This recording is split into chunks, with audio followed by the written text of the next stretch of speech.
House will come to order. Members will be at their seats. The clerk has opened the roll, and you may record your presence. Please rise and give your attention to the House chaplain, followed by the Pledge of Allegiance, led by Representative Blue. Good morning, friends. Allow me to pray for you. Good morning, Father. What a great opportunity lies before us as we consider the work we're about to immerse ourselves in. An opportunity to be kind, an opportunity to be gracious, an opportunity to make a difference in ourselves, in our friends, our colleagues, and yes, in the state of Kansas. May we be good stewards of these opportunities. I pray as we lay our heads upon our pillows tonight, we'll be able to recognize your lordship in all that occurs in this chamber today. We also realize we are accountable to those who have placed us here, but also recognize ultimately we must reconcile ourselves and our decisions with you. Grant us courage and wisdom to see things through the eyes of rightness. Your word declares the name of the Lord is a strong tower. The righteous runs into it and is safe. So today, allow each of us to not only recognize the strong tower of the Almighty God, but also to find a refuge of strength as our day progresses. We take this opportunity to pray for our spouses, our children, our grandchildren, and all those who look to us as a beacon of love and trust. Might we never take them for granted or purposely disappoint them. And now, I pray a blessing of peace, truth, and optimism upon these who desire to do their best to serve the people of Kansas. I pray this in the name of the giver of peace, and say amen. Amen.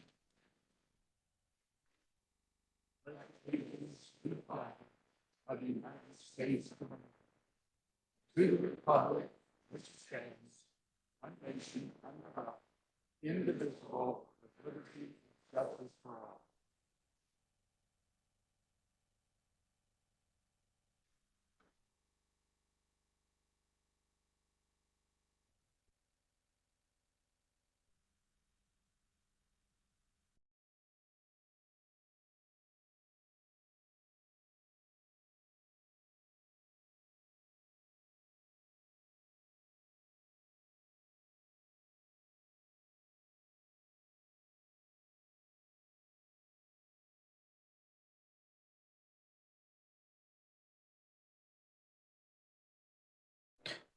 Have all members had the opportunity to record their presence? The clerk will close the roll and record the attendance.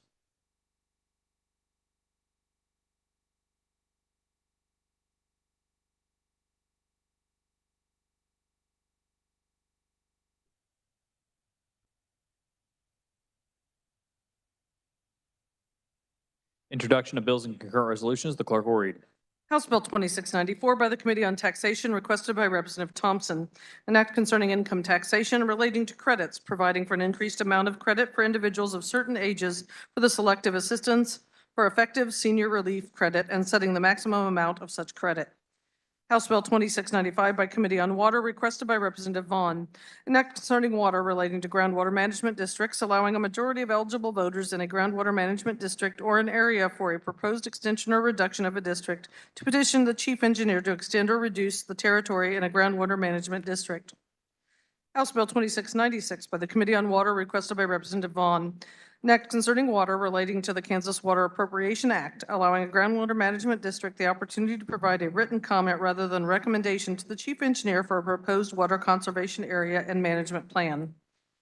House Bill 2697 by Committee on Water, requested by Representative Howerton. An act concerning water relating to groundwater management districts, allowing groundwater management district boards to provide relevant information rather than advice and assistance regarding groundwater management and other appropriate matters of concern of a district. House Bill 2698 by Committee on Corrections and Juvenile Justice, requested by Jennifer King on behalf of the Department of Corrections. An act concerning the Secretary of Corrections relating to juvenile offenders, authorizing the Secretary to allow juvenile offenders to leave a juvenile correctional facility for certain types of programming and educational activities. House Bill 2699 by the Committee on Corrections and Juvenile Justice, requested by Representative Eric Smith. An act concerning crimes, punishment, and criminal procedure relating to crimes involving property, creating the crime of home invasion and aggravated home invasion, and providing criminal penalties for violation thereof. House Bill 2700 by Committee on Education, requested by Representative Thomas.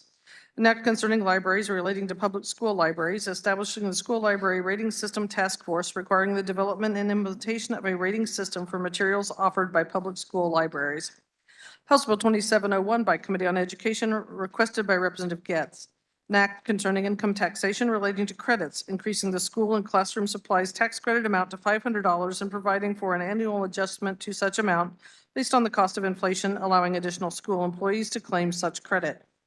House Bill 2702 by Committee on Education, requested by Representative Younger. An act concerning education relating to the Kansas State High School Activities Association, specifying eligibility requirements for participation by students enrolled in non-public schools. House Bill 2703 by Committee on Education, requested by Representative Estes.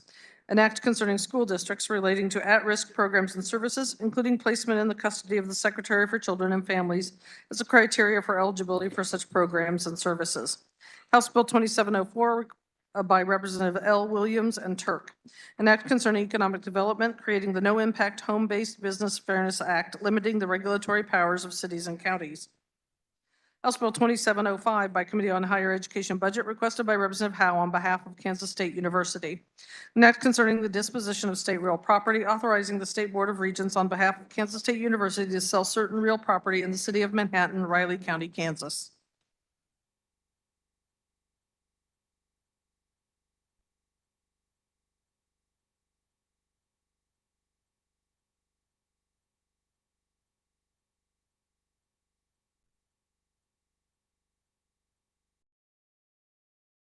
HB 2487 is withdrawn from the Committee of the Whole and referred to the Committee on Corrections and Juvenile Justice. Introduction of original motions and House resolutions, the clerk will read. House Resolution 6036 by Representative Adams, Smith, Ballard, and others. A resolution congratulating and commending the National Conference of State Legislatures on its 50th anniversary in 2025. Whereas the National Conference of State Legislatures, NCSL, was founded in 1975 and has evolved during the past half-century to become the premier organization solely dedicated to serving state and territorial legislators and legislative staff. And whereas NCSL was created from the merger of three organizations that served or represented state legislatures and shared the belief that legislative service is one of democracy's worthiest pursuits. And whereas NCSL is a bipartisan organization with three objectives, namely, to advance the effectiveness, independence, and integrity of state legislatures, to foster interstate communication and cooperation, and to ensure that states have a strong, cohesive voice in the federal system. And whereas our nation's state legislatures are America's laboratories of democracy and have continually shown that they are the bodies to tackle emerging challenges, and state legislatures are where people from diverse backgrounds representing diverse communities can come together to find a common ground. And whereas NCSL has facilitated the exchange of ideas, provided critical research and information, and encouraged a rigorous review of complex issues confronting our community, states, and nation. And whereas NCSL strives to strengthen the bonds between America's state legislatures and the international community. Now, therefore, be it resolved by the House of Representatives of the State of Kansas that we congratulate the National Conference of State Legislatures on its 50th anniversary in 2025, and be it further resolved that we recognize and commend the National Conference of State Legislatures for their superb leadership and commitment to the legislative institution. On HR 6036, the Speaker recognizes Representative Adam Smith for a motion to adopt the resolution. Thank you, Mr. Speaker, and I would first of all encourage any of the co-sponsors that signed on to this resolution to join me at the well, please. As the state co-coordinator, along with Senator Elaine Bowers for the National Conference of State Legislatures, also known as NCSL, I, along with the co-sponsors, am pleased to offer House Resolution 6036, recognizing NCSL for its upcoming 50th anniversary. NCSL has facilitated the exchange of ideas from legislators and legislative staff across the nation, building networks of collaboration to solve problems. Kansans have provided important leadership roles with NCSL over the past 50 years. Officers of the Executive Committee include former Senate Presidents Ross Doyen, Bud Paul Burke, Steve Morris, and former House Speaker Melvin Neufeld. At-large or ex officio members include Senators Salisbury, Audrey Langworth, Lana Oline, John Brattle, and Jay Emler. House members, Representatives Joanne Potteroff, John Grants, and legislative staff Sue Bauman, Dr. Richard Brown, Pat Seville, and House Clerk, our very own Susan Kanar. There have been 3 Women Legislative Network presidents from Kansas, Representative Annie Keither, Representative Stephanie Clayton, and Senator Elaine Bowers. The current executive committee members from Kansas are Senate President Ty Masterson, House Minority Caucus Chair Representative Barbara Ballard, and Melissa Rennick, Assistant Director of Research. Now, as mentioned before, NCSL is made up not just of legislators, but also legislative staff. The Legislative Staff Coordinating Committee manages the 9 NCSL Legislative Staff Associations. Several Kansas legislative staff have served or currently serve on this committee and play an important role in NCSL. Susan Kanar, Kristen Rottinghouse, Melissa Rennick, Andrew Cross, Terry Clark, Katrin Osterhaus, Jesse Pringle, and Robert Coldsnow. Now, I don't need to tell all of you, we know how great our legislative staff is here in Kansas, but did you know that NCSL also recognizes them on a national level? I'd like to mention them because I don't think our staff gets near the accolades that they deserve. And here are a few of the notable awards that they have won recently. Terry Clark won the National Association of Legislative Information Technology Award. Melissa Rennick won the NCSL Standing Committee Staff Chairs Award. Once again, our very own Susan Kanar won the American Society of Legislative Clerks and Secretaries Award. And the Kansas Legislative Research Department received the 2017 Notable Document Award for its hands-free and distracted driving laws in other states research. And again, in 2019, a Notable Document Award for its status of election security in Kansas research. The Division of Post Audit in Kansas received the National Excellence in Research Methods in both 2019 and 2022. I do want to recognize joining us today over on the south wall is our state liaison, Ann Teagan, from the NCSL office in Denver, Colorado. Ann does have her roots in Kansas. She served here as an intern in 2005 and 2006 for Senator Barbara Allen. That's where she was first introduced to NCSL. She attended the KU Law School and fell in love with our state. She must have made a couple of trips to Manhattan.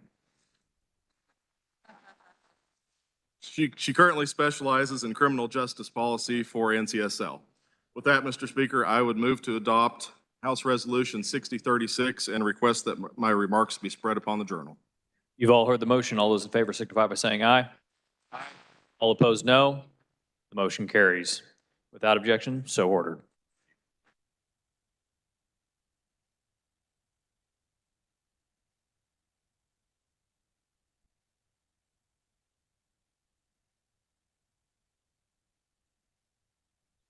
Introduction of original motions and House resolutions. The clerk will read. House Resolution Number 6037 by Representative Wassinger, a resolution recognizing February 2024 as American Heart Month and supporting efforts to raise awareness on the rise of cardiovascular disease as the world's leading cause of death and disability. On H.R. 6037, the Speaker recognizes Representative Wassinger for a motion to adopt the resolution.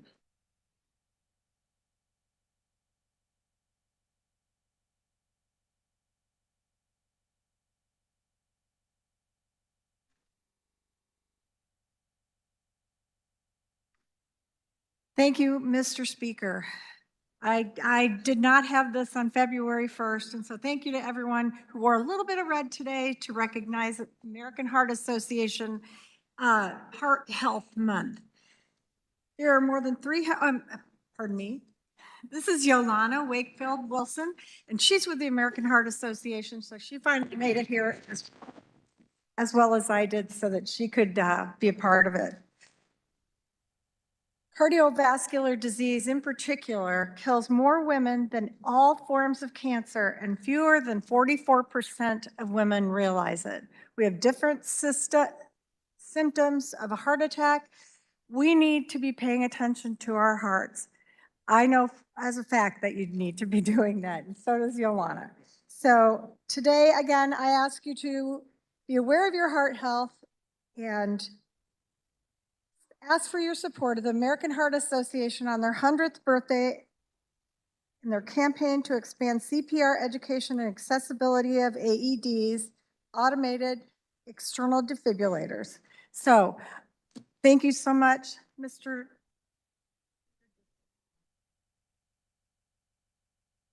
I know what to say. Mr. Speaker, with that, I move that we pass this resolution on the House. You've all heard the motion. All those in favor signify by saying aye. All opposed, no. The motion carries.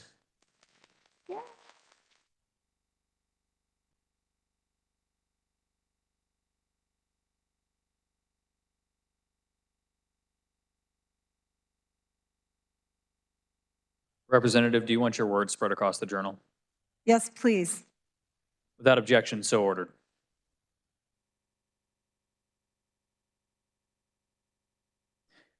HB 2545 appears on the consent calendar for the third day. Is there objection? Seeing none, it will be advanced to final action.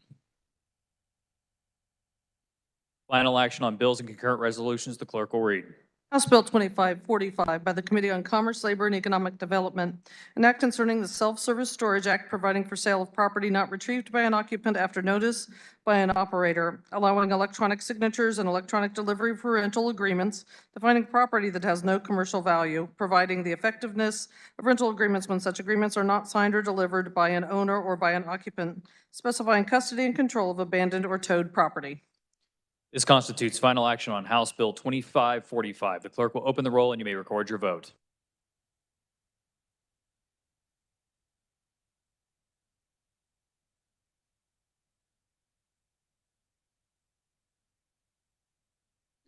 Has every member had the opportunity to record their vote? The clerk will close the roll. Does any member desire to explain his or her vote? Does any member desire to change his or her vote?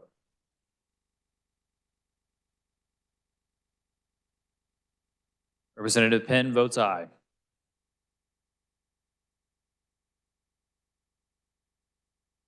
With 118 having voted in favor and 3 against the passage of House Bill 2545, the same having received a constitutional majority, the bill is hereby declared passed. The clerk will record the vote.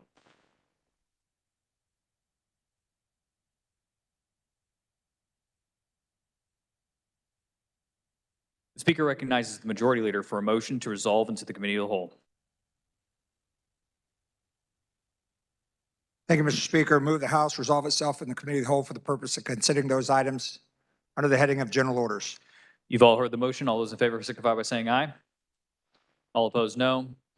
The ayes have it. The motion carries. The Speaker appoints Representative Owens to chair the Committee of the Whole.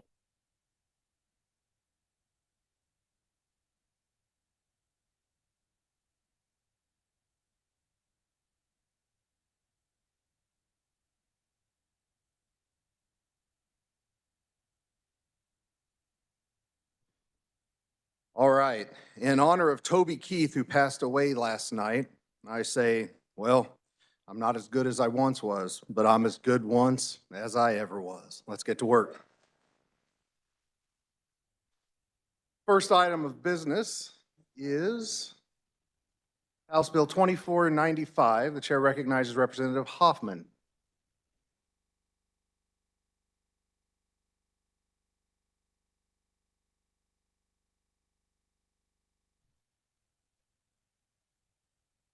Try this one more time. There we go. Good. Thank you, Mr. Chairman. Today we have House Bill 2495. If you guys remember, last year in our Senate Bill 25, we passed increases for our state employees. Those increases were depending on whether they were at market level or not. So there was different amounts for each one of them. In the original bill in 25, we had estimated that it would be $46 million to fulfill those obligations. After some more review, it was discovered that it would be about 11.2 million more than that. So the State Finance Council in June did approve the distribution of $11.2 million more. House Bill 2495 would just formally adopt those expenditures and so that it can be fully, that bill or that amount can be fully finished up for the state employees. I will let you know that the governor's plan last year would have been 65.5 million. Even with this increase, our plan was 57.2 million. So we're still under the governor's plan. So with that, I will stand for questions. Does any member wish to speak to the bill? The chair recognizes Representative Helgerson. There was no opposition to the bill in committee, and I urge you to support the bill. Is there any further discussion? Seeing none, if there is no further discussion, Representative Hoffman, you may close. Thank you, Mr. Chairman. When the committee rises and reports, I move that House Bill 2495 be passed favorable. You've heard the motion from Representative Hoffman to report HB 2495 favorably. All of those in favor signify by saying aye. Opposed, no. The ayes have it. Motion passes. The next item of business is HR 6035. For the purpose of carrying HR 6035, Chair recognizes Representative Proctor.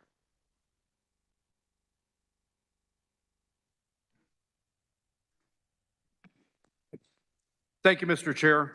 There were no committee amendments. I rise before the body to present House Resolution 6035, affirming state sovereignty, supporting Texas in its efforts to combat illegal immigration, and encouraging Governor Gore Kelly to offer support to Governor Greg Abbott of Texas, up to and including the deployment of Kansas law enforcement professionals or the Kansas National Guard. Body, Section 4 of Article 4 of the U.S. Constitution makes it clear that it is the responsibility of the federal government to defend the nation's borders from invasion. This section states in part, the United States shall guarantee to every state in this union a republican form of government and shall protect each of them against invasion. Let us make no mistake, the state of Texas and all the states on our southern border with Mexico are being invaded, and the federal government has failed to stop it. According to the U.S. Customs and Border Patrol, 2.5 million illegal aliens crossed our southern border in 2023. That's up from 2.2 million in 2022. That is more people a month than the population of Topeka or Overland Park. It's almost as many people as the population of Wichita crossing our southern border every single month. If that's not an invasion, I don't know what is. And it's not just folks from Mexico looking for a better life either. It's people from all over the world, including military-aged males from China and the Middle East. According to Customs and Border Patrol, again, nearly 300 people on the terror watch list have been apprehended trying to cross our border. How many people didn't we catch? If that's not invasion, I don't know what is. And this invasion comes complete with chemical warfare, body. The precursor chemicals for fentanyl are flooding into Mexico from China, where they're mixed in dirty bathtubs into pills that are flooding our streets right here in Kansas. The KBI told us in the Kansas Security Committee last year that they seized enough fentanyl to kill every man, woman, and child in Kansas 5 times over. 5 times over. And that they also told us that 60% of the pills that they seize have a lethal dose of fentanyl. This is an invasion, folks. This is an invasion. It's clear that the federal government has failed in its responsibility under the U.S. Constitution to defend the states from invasion. And the Constitution anticipated this eventuality and provides a remedy to the states. The third clause of Section 10 of Article 1 states in part, no state shall, without the consent of Congress, lay any duty of tonnage, keep troops or ships of war in time of peace, and enter into any agreement or compact with another state or with a foreign power or engage in war unless actually invaded. Texas is actually being invaded, and it has taken reasonable, measured actions under its inherent right to self-defense enshrined in this clause in the Constitution. This resolution that I bring to you today affirms our support for the Texas governor and his right to defend his state. We already have 100 guardsmen and women in Arizona, but they're in a federal status. So this resolution also calls on Governor Kelly to support Governor Abbott with any means she deems prudent, up to and including sending law enforcement professionals or the Kansas National Guard to assist him in his efforts to defend the southern border. Thank you, Mr. Chair. I'll stand for questions. Does any member wish to speak to the bill? The chair recognizes Representative Collins.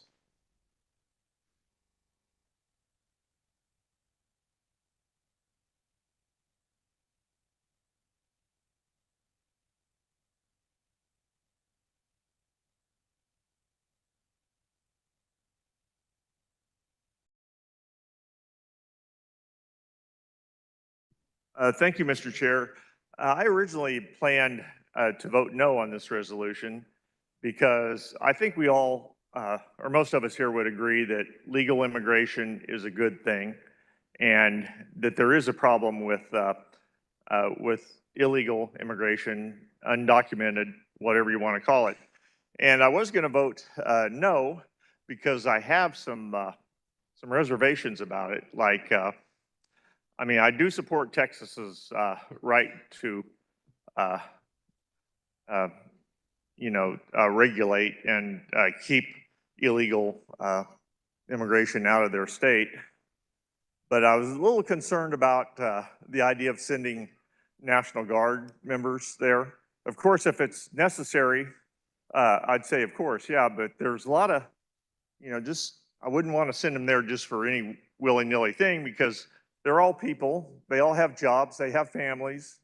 They have businesses. And that would really be a disruption to our state, I believe, to just send them there with no good reason. And also, I'm a little concerned about Texas. They're sending some undocumented people to sanctuary cities. And we had a bill last year about human trafficking. And that, to me, sounds like if they were, I don't know how they do it, if they do it by aircraft or by land, but if they drove through Kansas with a busload of undocumented aliens, that would be human trafficking. And I just feel like I should voice my concerns. However, like I said, I am against illegal immigration, and as the carrier mentioned, we have a fentanyl problem in our country, and because of that, I will be voting yes. Thank you. For further discussion, the chair recognizes Representative Carmichael.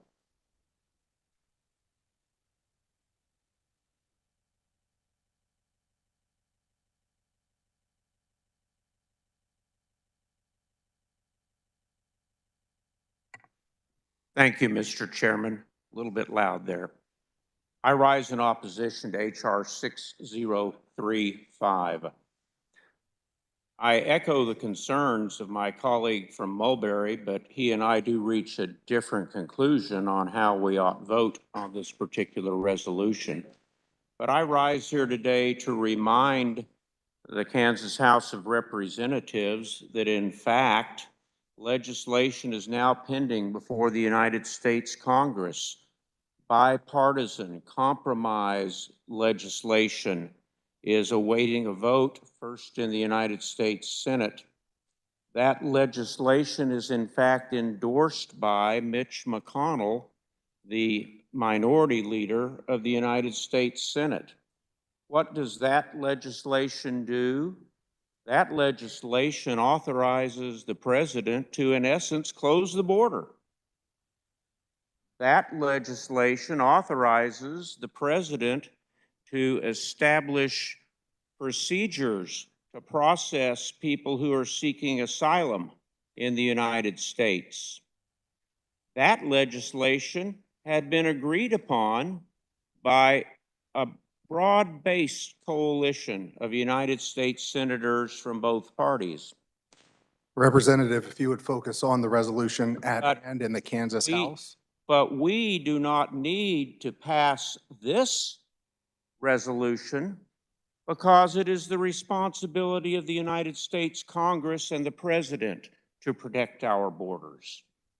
We do not need to send Kansas' finest to the border of Texas to protect the country, because that is the responsibility of the United States Congress. And in fact, there is legislation to do that very thing. So instead, what we waste our time and the citizens' time today is with one more meaningless resolution expressing some members' indignation at something that is frankly none of the Kansas legislature's concern. Representative, you will not impugn the motives of another representative. I appeal from the decision of the chair. That was not impugning anyone's motives, and I ask the opportunity to continue with my remarks. You may continue carefully, sir. I will continue with my remarks. Thank you for your leave, Mr. Chairman. So, we can continue to handle resolutions like this that make no difference in the state of the world, the state of immigration, or the state of anything else. And we can defer working on the things that Kansas expects us to be here working on, like meaningful tax relief. So, as for me, I rise today in opposition to H.R. 6035, and I ask and hope that you will join me in voting no so that we can put an end to these meaningless series of resolutions that come up day after day. Thank you, Mr. Chair. For further discussion, the chair recognizes Representative Hoagland.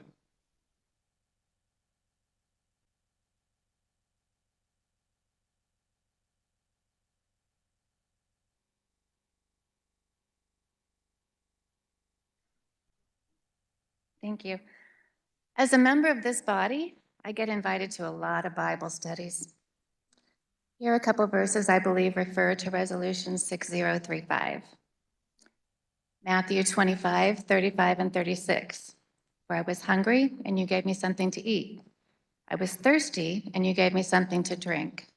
I was a stranger, and you invited me in. I needed clothes, and you clothed me. I was sick, and you looked after me. I was in prison, and you came to visit me. Those letters are in red in the Bible. Those were words from Jesus. I stand in opposition to H.R. 6035. For further discussion, the chair recognizes Representative Susan Ruiz.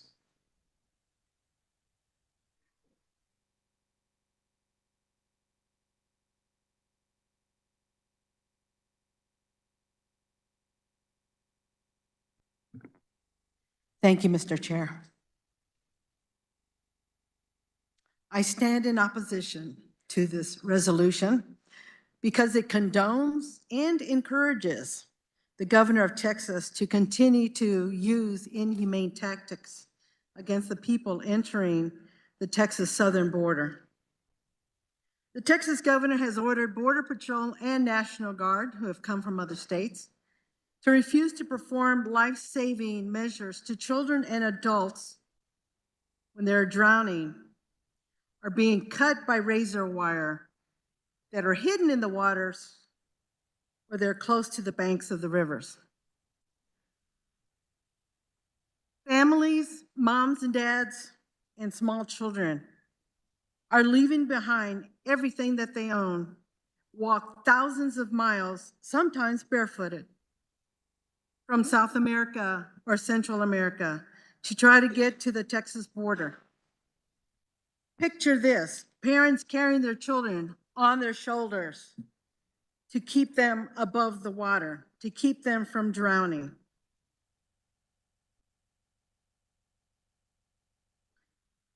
Picture the parents falling in the water with children,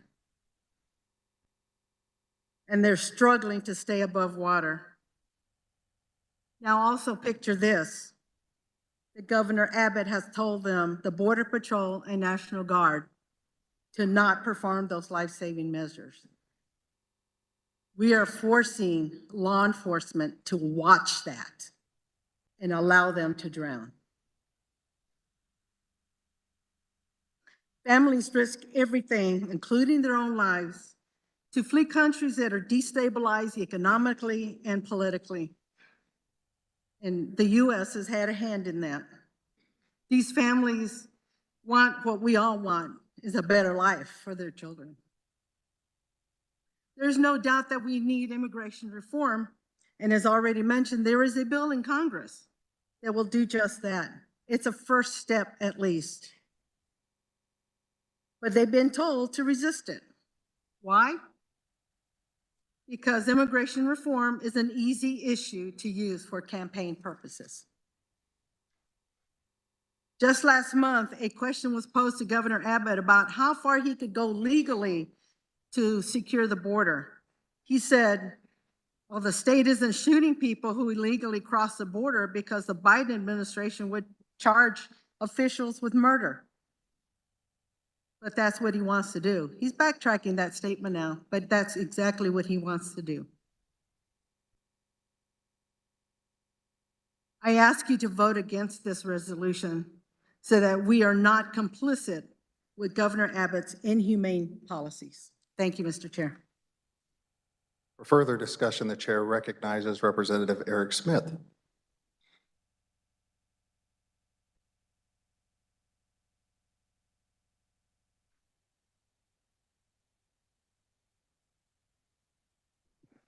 Thank you, Mr. Chair. Body, I rise in support of the resolution. Most of you know my background. I've dedicated my life to security, law enforcement, military. My ideas come from my experience. My experience this legislative session as the chair of the Kansas Joint Committee on Security, a member of the Judiciary Committee, and as Vice Chair of Corrections and Juvenile Justice, is listening to KBI and KHP give their address on what they're doing this year and what their focus is on this year. Multiple folks have given us personal experiences with fentanyl. The resources that we are putting forth in this state right now to combat this deadly drug, and most assuredly it is the most deadly drug we have ever seen. And we know the source of it. It's not the Mexican government, it's not the Mexican people, but it is coming from that direction, and we know it. So when we talk about an invasion that's happening in Texas, we aren't talking about something in a distant area. We're talking about things that are ending up right on our streets, in our kids' parties.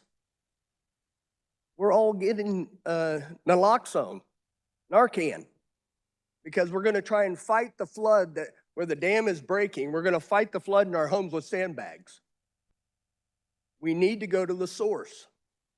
If we can assist Texas with controlling that from their border, we should do that. This should not become a political issue. It's bound to. It has been. I get that. But we have a security issue right here in this state that can be fought at that border. If you need information that I'm talking about, I'd be glad to provide it to you. But go to the KBI, go to KHP, ask them what kind of resources they're pushing forth, trying to stop it once it's reached Kansas. Thank you, body. I stand in support. For further discussion, the chair recognizes Representative Alcala.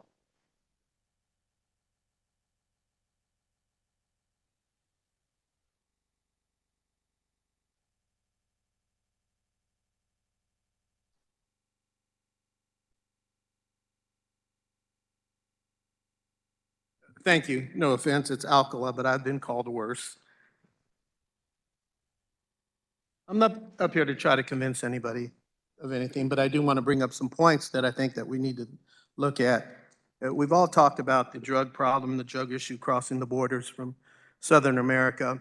And I could tell you, if you do a little bit of research, and I don't have the numbers, I have a rough guess of numbers, and I don't want to say it because I don't have an authorized source of it, but I don't know any young newcomers, migrants across the borders that fly airplanes or drive trucks or transports drugs.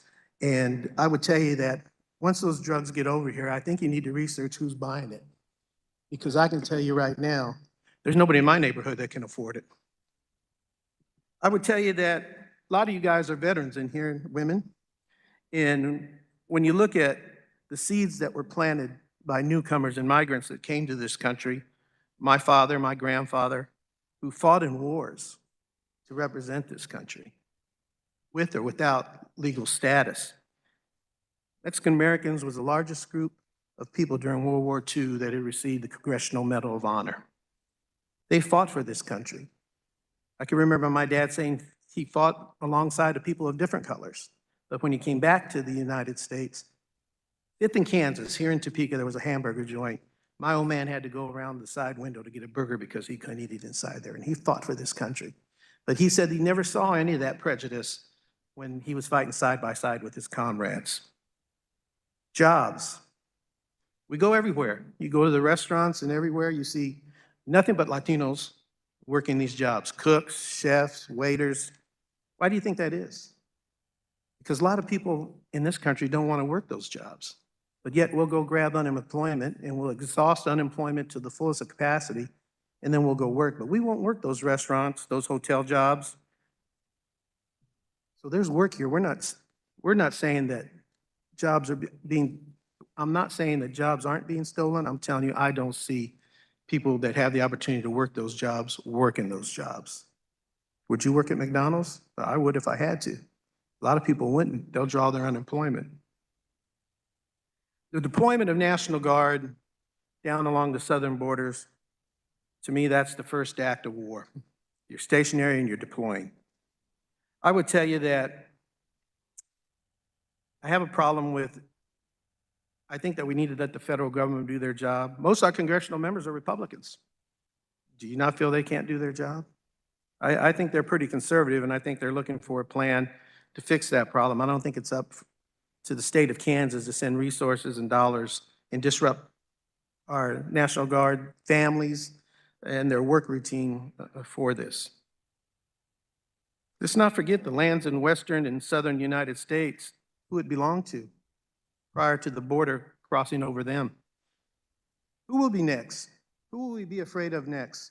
Growing population of African Americans? Growing population of Native Americans, our indigenous people, or poor Caucasians? Where does it stop? I oppose this resolution. I think there's more that we need to take into consideration other than the fear that we got too many people crossing the border that isn't controlled. Thank you, Pat. For further discussion, the chair recognizes Representative Martinez.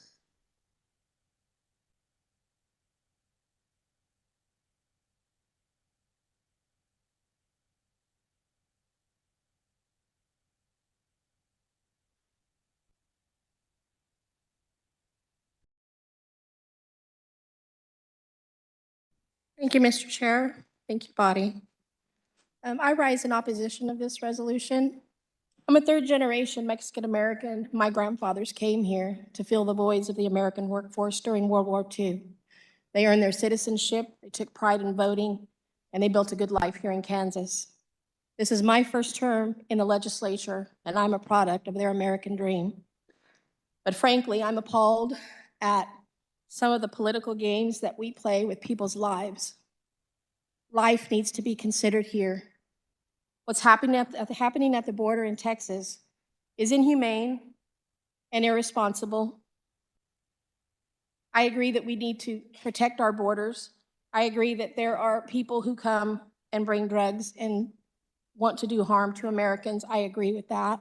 That is happening. So we need secure borders. But we also need effective immigration, immediate immigration reform. We can't do that here at the State House. Setting death traps with razor wire that causes injury and death, letting people, women and children drown, busing thousands of people to cities all across the country and just dropping them off is downright irresponsible.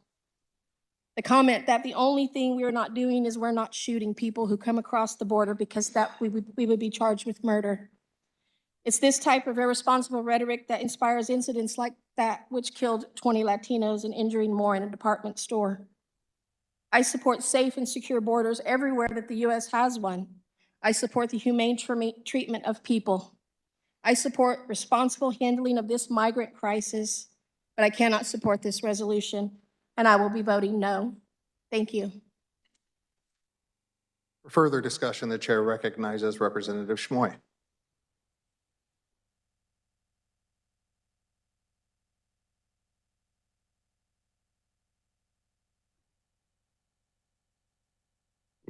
Thank you, Chair. Body, right here last year, we passed a bill regarding human smuggling. That bill has been used appropriately and effectively to save lives.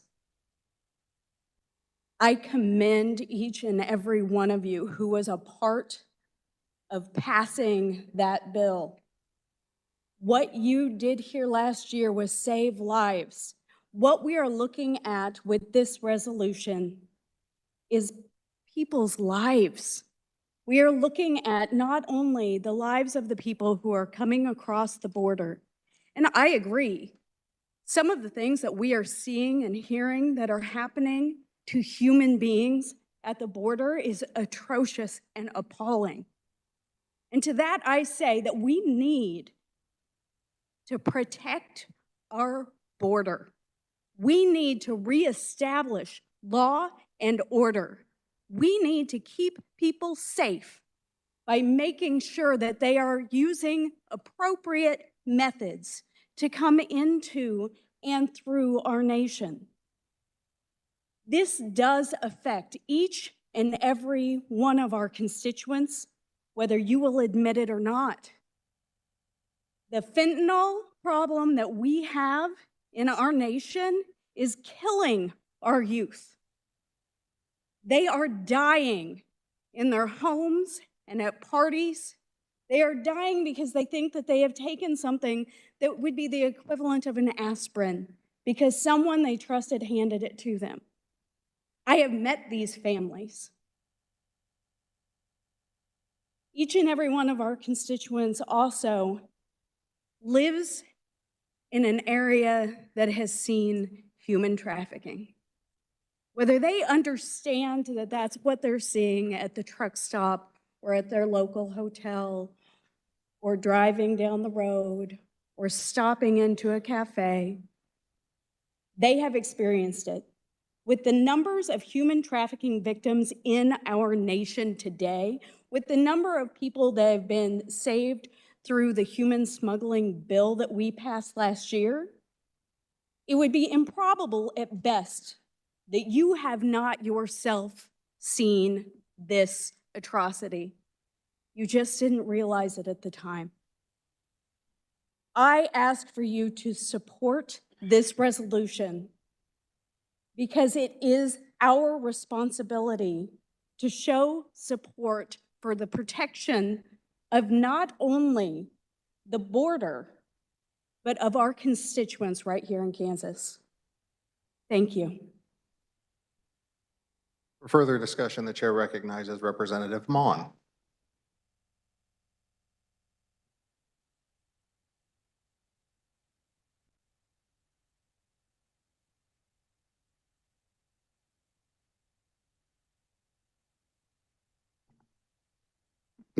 Thank you, Mr. Chair. As a first-generation American and an immigrant who spent a lot of time and money and effort to immigrate legally, I rise in support of HR 6035, and I would urge the rest of you to support it as well. Nations are built on borders, language, and culture. If we cannot defend our borders, and we admit millions of people, many of whom do not know the language and are not connected to the culture, we cannot keep our nation. And that is the duty and business of every American and every Kansan, and this resolution supports that duty. Furthermore, I recently learned of the death of a young man who I'd spent 2 weeks with at a Boy Scout summer camp due to fentanyl poisoning. He had taken what he thought what was supposedly a Xanax pill, but it was laced with fentanyl. 18 years old. This is a problem for all of us, for our children, for our friends, for our families. The idea that these illegal drugs are unaffordable to most people is just absolutely not true. A fentanyl pill costs about $1. This is something that we all need to face. And yes, this resolution really is, as all resolutions are, they have no force of law. But shining the light on this problem and expressing our support to stop it is important. I would urge you all to support this resolution. Thank you, Mr. Chair. For further discussion, the chair recognizes Representative Shu.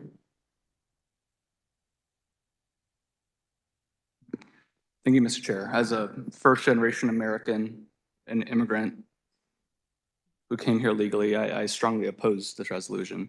My parents came over here educated in good scenarios, went through the process, and I was lucky to be able to be a part of that process. But I can't imagine, especially as a new parent, trying to escape the situations that many of these undocumented immigrants are trying to escape from and come to America for.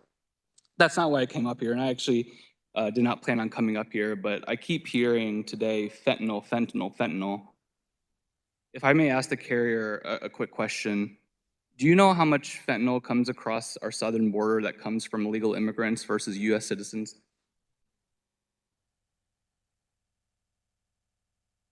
I don't know the answer to that question, but as I said, I do know the amount of fentanyl that's coming into our state that we seize is the dosage was enough to kill every man, woman, and child in the state of Kansas 5 times over. 85%. 85% of the fentanyl that comes across our southern border are coming from U.S. citizens. So I guess to that end, if I might ask the carrier, assuming that's true, what does this bill do that would actually help stem and help decrease the fentanyl deaths that are happening here in Kansas?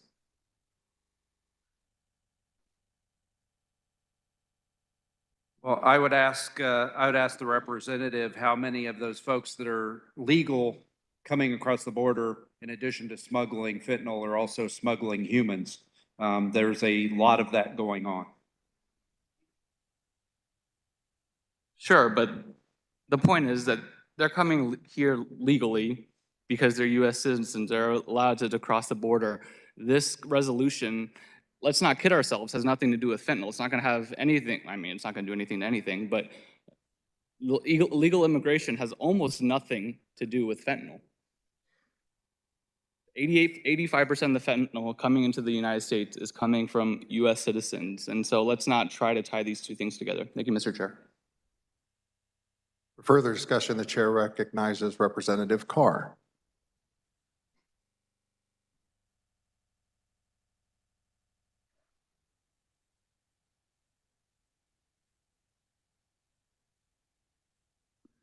Thank you, Mr. Chair. As you've all heard today, this is clearly an extremely controversial subject. And before I speak to it, I would like to make a motion that we don't circumvent the normal legislative process by bringing this before the body before it's heard in committee. I would like to move that this be referred to the appropriate committee for the Fed and State Affairs Committee for further discussion.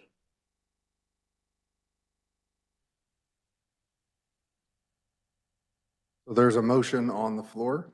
Stand by for 1 second. We'll determine if this is a debatable motion. Yes, this is a debatable motion. Anyone wishing to speak to the motion? Representative Proctor.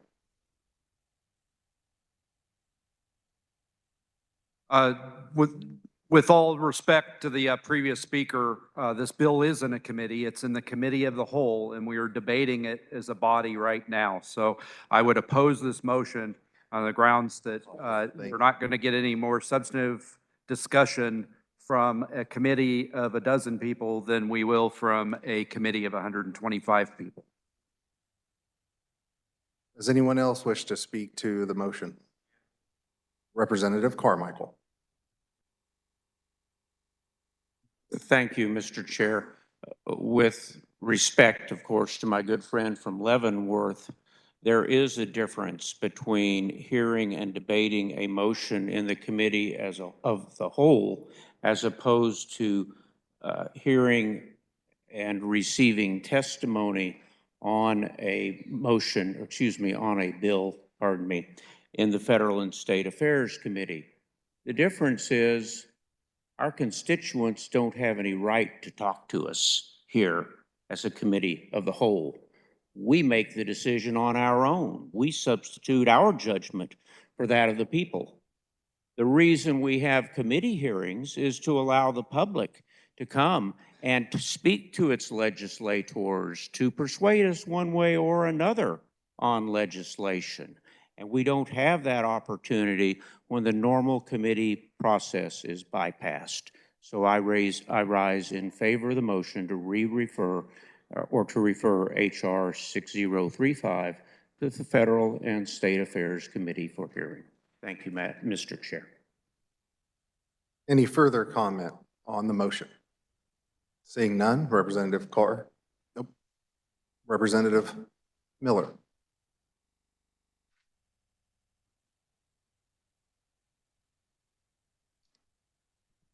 I apologize, Mr. Chairman. I pushed the wrong button. Not used to coming down here.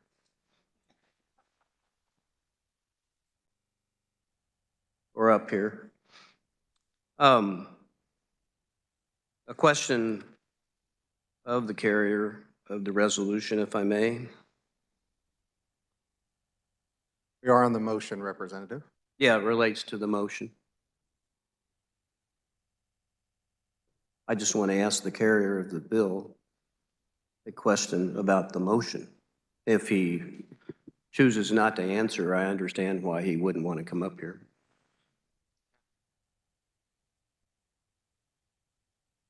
Why was this not referred to committee initially?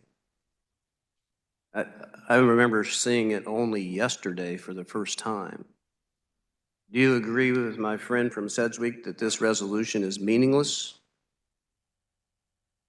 Or does this resolution have significant consequence? That's my question. All of them, if you can remember them. So with respect to the representative from Wichita, the public has had an opportunity to speak on this. I invite any of you to come down to my office after this debate and look at my email.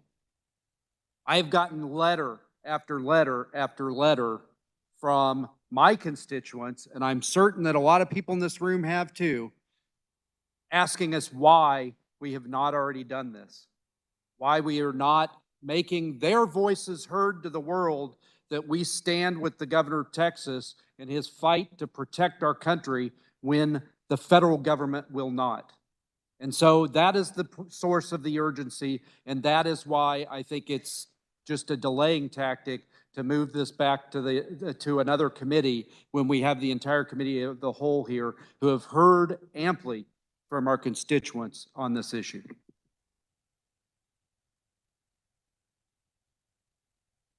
Well, good for you, but since yesterday when this was introduced, I haven't heard from any constituents.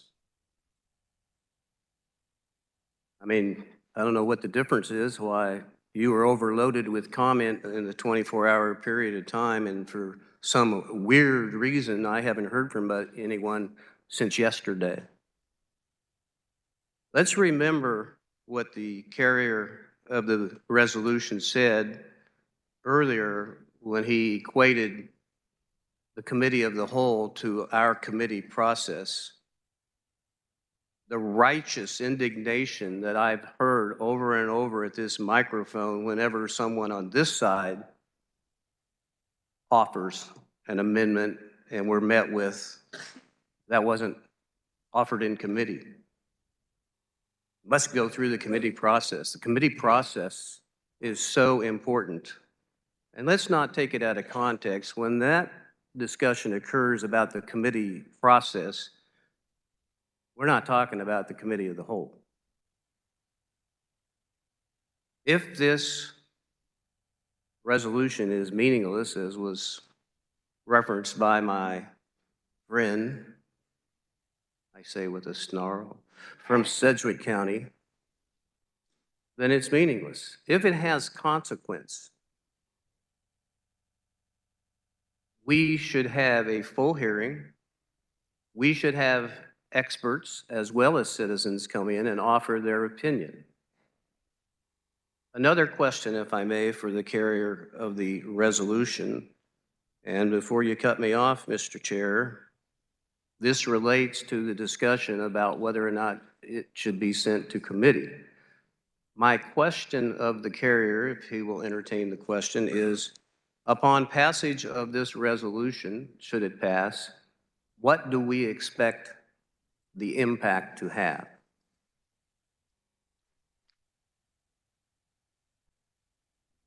First of all, we will be making it clear to the rest of the country that we stand with all of those other states that have expressed their support for Texas's right to defend itself, its sovereign right to defend itself from this invasion. Second of all, it will make clear the legislative intent that we would like the governor to support Governor Abbott in Texas with any means that he needs, up to and including the deployment of the Kansas National Guard. And that does raise the next question.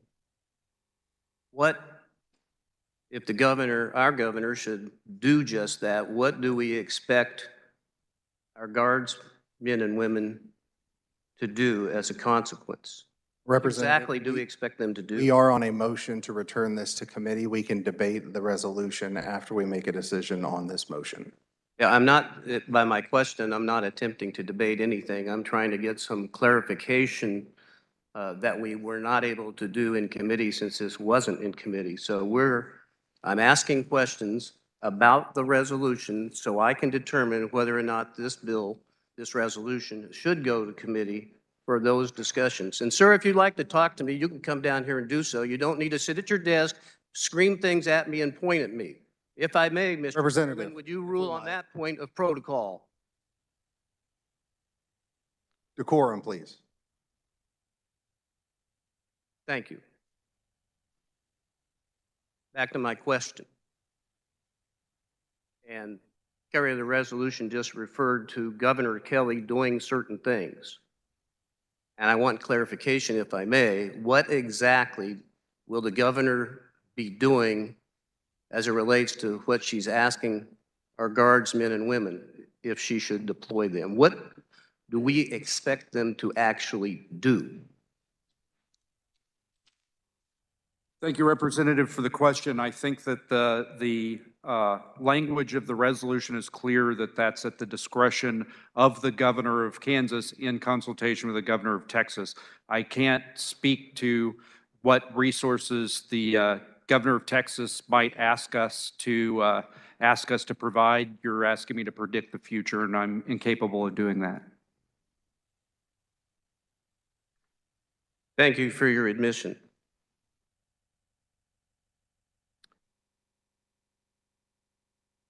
I support the motion to send this to committee for a variety of reasons. One was just clearly illustrated. We're being asked to buy a pig in a poke, to put men and women who serve us in harm's way without knowing what they'll be doing. As I understand it, the governor of Texas is employing things that the U.S. Supreme Court has ruled are unconstitutional. Once we get past this motion, just as a forewarning, I intend to ask a line of questioning that relates to that court ruling. I just as soon not spend my time doing that today when those issues can be addressed in committee with a more thorough method of discussion. But I do rise in support of the motion. I don't think we're going to solve the border crisis by passing this resolution today as opposed to 2 weeks from now after we've had an opportunity for a full hearing for both sides to present evidence and testimony. It's not a delay. This thing was introduced yesterday. That's the opposite of delay. That's a hurried attempt to skirt over the issues, legitimate issues. I ask your support of the motion. Does anyone else wish to speak to the motion? Seeing none, Representative Carr, you may close. Thank you again, Mr. Chair. First of all, I feel it somewhat offensive for the bringer to make statements with respect to what my constituents may have had to say about this particular subject. I certainly haven't gotten any emails, so I can't say that any of my constituents have had that opportunity. Additionally, when you enter this body, there are a host of rules and regulations and decorum that you kind of have to learn along the way. There's a process, and in this process, we have things that are presented in committee, and they're presented in committee for a reason. And that reason has been on display right here at the well today. There are many, many questions, and we don't have complete answers.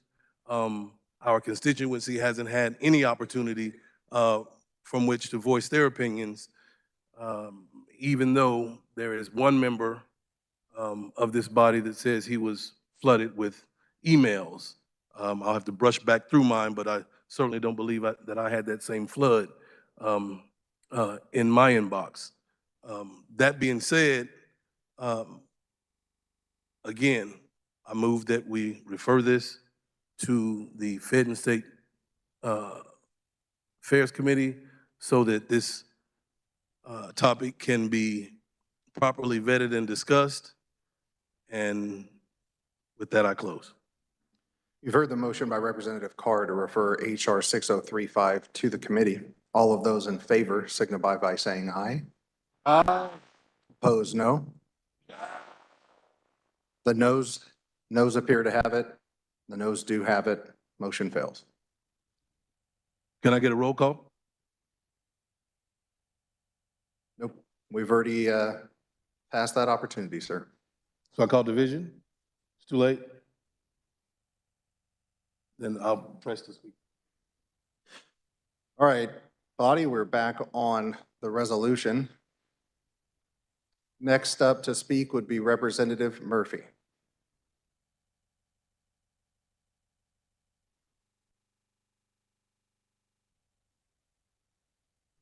You wanted to retain the floor? Very good. I heard someone say I walked away, and thank you again, Mr. Chair, and I did walk away. I can press my button again if that's what it takes. Again, rules and protocol, and for those of us that are relatively new to this, sometimes we have those errors. You know, I heard when the bringer brought this bill, he made mention, or continued to make mention, of an invasion. He said that, I heard it, I think, 2 times, then I counted it 4 subsequent times. I don't know any place that has ever been invaded without weapons. I don't know how you can invade something and you don't have any weapons. So again, I take offense to that. And as one of the um, previous speakers mentioned, where does this stop and who's next? If we look at this as an issue of what I hear to be states' rights, right, that's what I hear, that the state of Texas has the right to. Well, I can remember another time when this country was in battle over something that some considered states' rights. So I just wonder if we support something like this measure, then what other state that might also have a southern border, like in Alabama or Louisiana or Mississippi, when those states determine that they have the rights to do things that the federal government has already declared are unconstitutional, will we also support them? And what will those people look like? I can tell you what they've looked like in the past. Thank you. For further discussion, the chair recognizes Representative Murphy.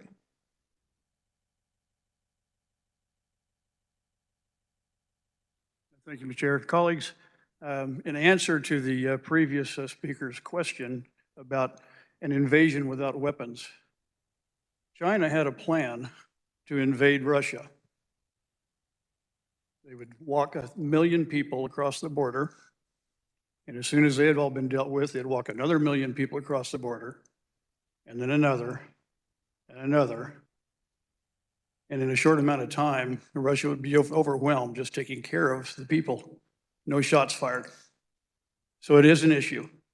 It is a federal issue. We have kind of gotten off into the weeds about fentanyl and trafficking and things like that. But the bottom line is Article 4, Section 4 says it's the federal government's job to prevent invasion and to handle immigration. And they have not done it. The constitutional authority is there, the legislation is there, the statutes are there. They have not done it, and so it's our turn. Thank you.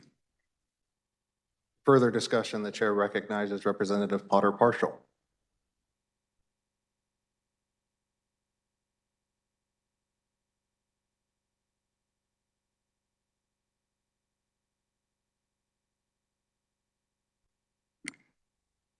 Thank you, Mr. Chair. I rise in support of this resolution.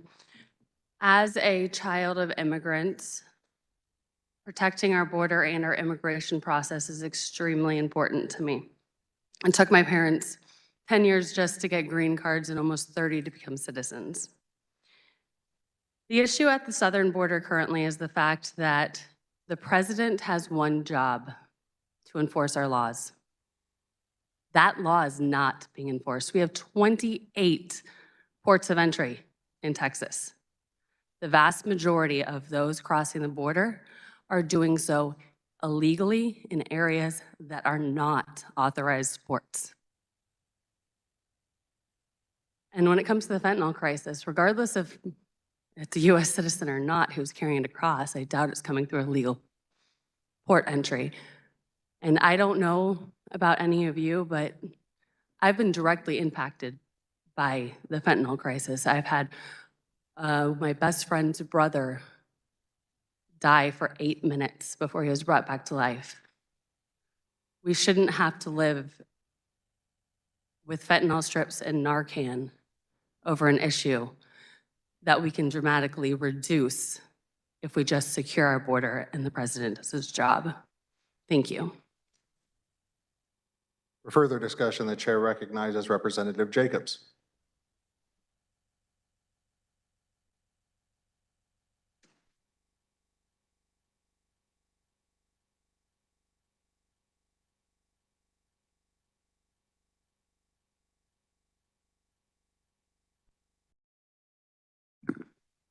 Thank you, Mr. Speaker, or Chairman.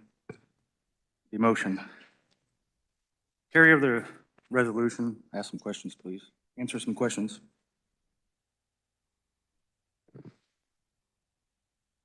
In this resolution, on line 6, It's the first whereas. It talks about, and we've heard this before, the Section 4 of Article 4, where it is the federal government's duty to protect the states.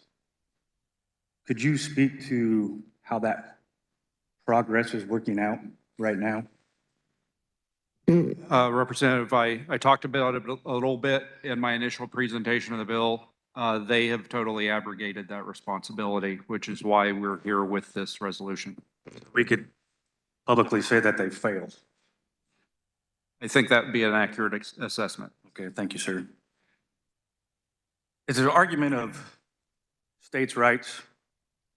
It is in our Constitution, Article 1, Section 10, Clause 3, that the states are able to defend themselves, shield by shield, sword by sword, as a collective whole. Colleagues, this issue is very important to me. We've heard of fentanyl. We have sex trafficking. There is evidence of the UN being involved in this, bringing individuals over here. We don't know who is coming over here. It's hard to properly vet those who are sneaking in under the cover of night, being ushered by shadow buses and airplanes across the United States. The world is organizing an army against the United States of America. And once they get their green light,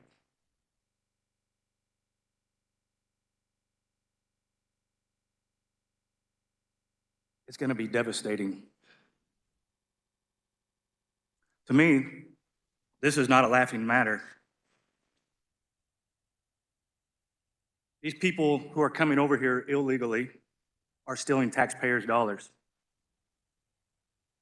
Veterans are being kicked out of nursing homes. Elderly are being kicked out of nursing homes to house these illegal invaders.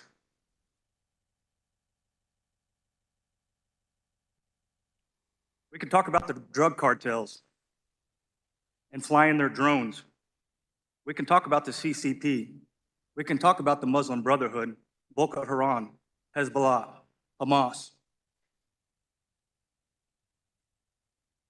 To me, it's not a laughing matter, it's serious. Of course, I sent a letter out 6 months ago about this very issue. And I'm thankful that leadership's finally getting on board with this crucial idea. Just last week, we had illegals beat up 2 cops, get arrested, get their hands slapped, and then walk out in front of the Marxist media flipping off America and saying F America. This is what their attitude is towards us. And they've come not to embrace, but to exploit our nation. It's to spread the wealth.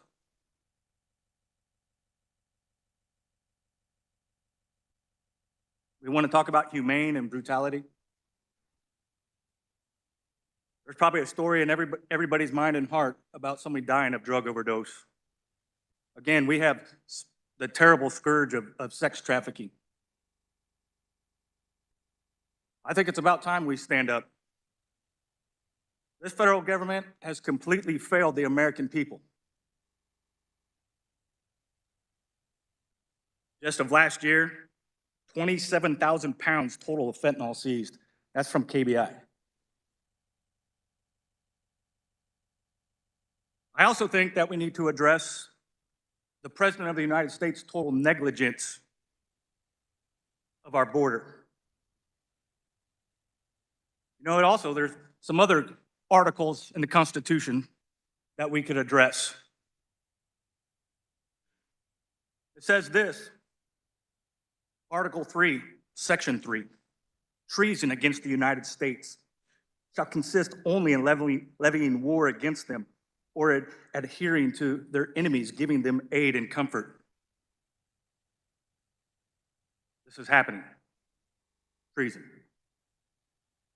It says Article 2, Section 4, the president, vice president, and all civil officers of the United States shall be removed from office on impeachment for conviction of treason, bribery, or other high crimes and misdemeanors.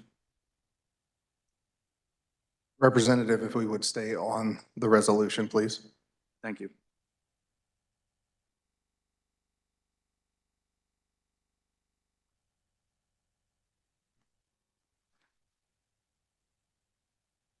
I think it's necessary to protect our borders.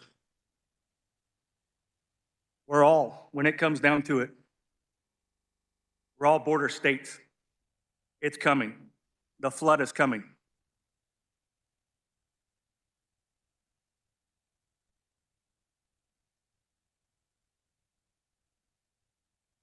In Federalist Papers 46, Madison had said that this would be a necessary evil coming when the federal government gets so big that it disdains the people that it's meant to serve. And then we, the people, are called to rally up and stand up. I'm thankful that this day is that day. And I pray other states will follow suit. And I pray that we're able to secure our borders now. Because if not, a nation without borders is no nation.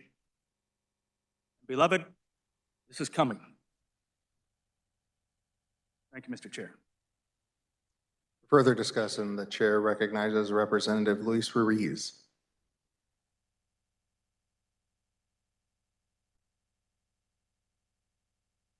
Thank you, Mr. Chairman. I'm not going to get up here and preach. I've been listening to a lot of the rhetoric that's been going on here about fentanyl and children and deaths. It's an atrocity what's happening at the border. Yeah, we can agree with that. But we have the Republican House of the United States Congress saying that the joint bill coming from the President and the United States Senate, who cooperated together to make a bill, is dead on arrival, and you're going to blame the federal government. Well, what branch of the federal government are you going to blame? You know who to blame.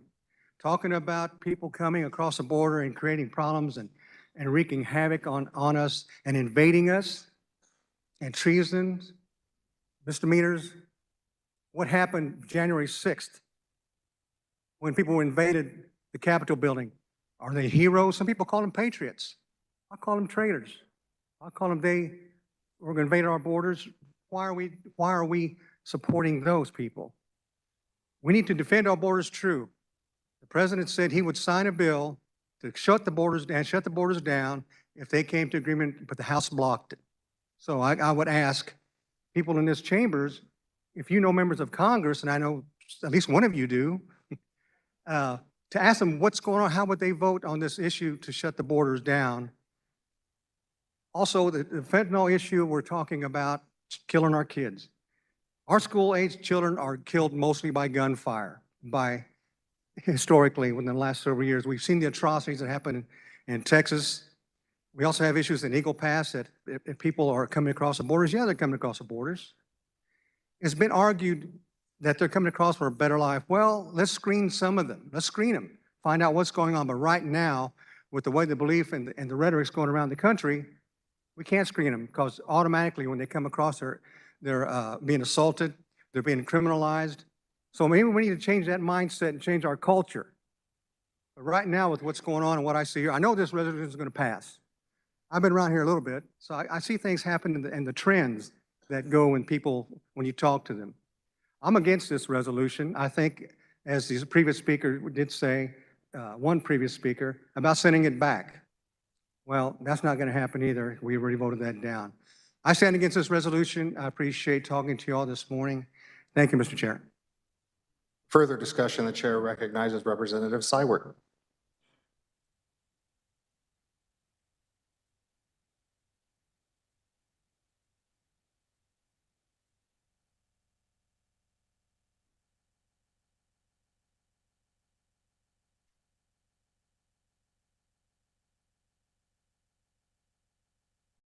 Thank you, Mr. Speaker.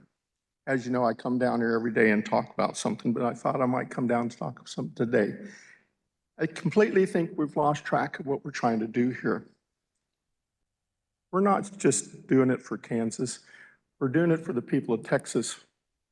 New Mexico, Arizona. On January 14th of 2024, we sent 500 National Guard Army from the 101st Battalion, or from the 1st Battalion, the 635th Armor Regiment of the 170th Maintenance Company to the Middle East to support people there. We're sending them to Texas to support the people in Texas that support us. We're sending them there to protect the people on the borders that live there. I want to ask how many of you have ever been broken into your house. I live west of Wichita, about 25 miles from Cheney Lake. In the last 2 years, I've been broken in 2 times. Lived there 47 years. You know what it's like to come home and find your house, your door kicked in, your car stolen, your house ransacked? My wife was there by herself because I was up here. Took 45 minutes for the sheriff to get out there. They caught the guys. There were 3 guys and 1 lady. They were stealing cars from Wichita. They stole 4 cars that weekend. I won't say where they're from because everybody thinks it's racist. The sheriff in Sedgwick County, the sheriff in Reno County know them by name. But until you've been broken in, and then like I said, my wife was there by herself. Luckily, she had left. You know what it's like to come home, your door's kicked in, your husband's out of town. You don't know what happened. Things were stolen in your house. Your car was stolen. Representative, could we turn back to the resolution, please? That's why I'm in support of this resolution, sir, because it's to protect us. It's protect the neighboring states. I support this wholeheartedly. Until you've been broken into and you know what it's like, you want to protect law enforcement. You want to protect the military. You want to protect the people on the border that live with this daily crossing every day. And I apologize if I got off subject, but it's about the security. It's not about anything else. It's protecting the United States people. For further discussion, the chair recognizes Representative Vic Miller.